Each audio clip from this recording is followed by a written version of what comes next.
as you can see, we are not in my normal studio.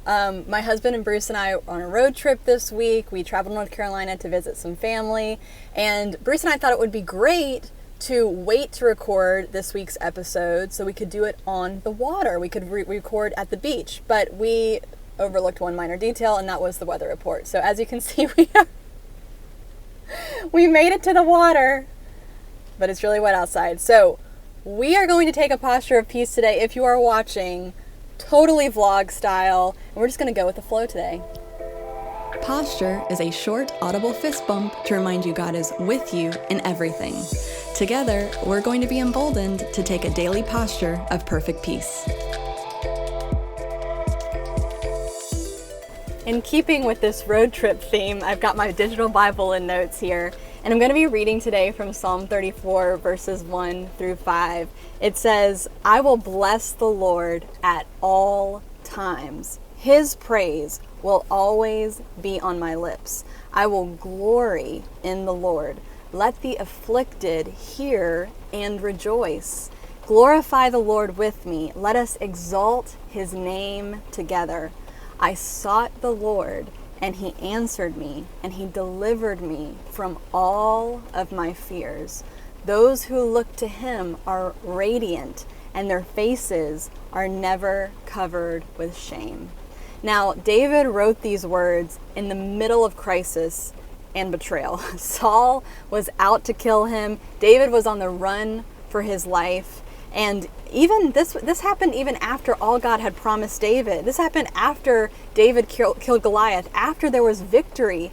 And you can read that story. You can read kind of what was going on when David wrote this in 1 Samuel chapter 21. But I want us to focus today on verse 4 specifically, where he writes, "I sought the Lord, and he answered me, and he delivered me from all my fears." What stuck out to me is that what he doesn't write is, God delivered me from the circumstances that were causing me to be afraid. Now, God did that eventually. David was delivered from Saul, and he was eventually made king. All that God had promised happened. Of course it did. However, in the middle of crisis, in the middle of pain, in the middle of very confusing circumstances, David says, "It was then that I sought the Lord, and he answered me, and he delivered me from all of my fears." What incredible freedom David must have had. I mean, imagine the freedom, the power, the peace that you would experience being unafraid in the middle of crisis. This is what God can do for you. You can live unrestricted, unrestrained by fear. And think about this, in the years, and it was years that it took between David being anointed as king and David becoming king, there was so much opportunity for him to allow fear to take hold of his heart, to take over his mind, and to take him out completely.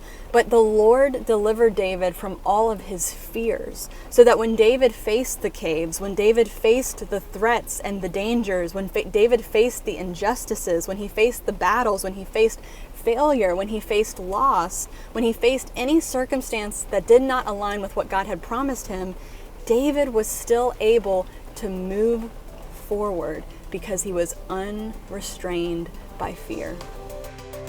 The promise of perfect peace is found in Isaiah 26:3. In Hebrew, it is shalom, shalom, meaning complete wholeness, nothing missing, nothing broken. This is who you are in Jesus, because of Jesus. You are a living testimony of Jesus' ultimate win. With every step you take today, you're putting Jesus' victory on display and Satan's defeat on replay.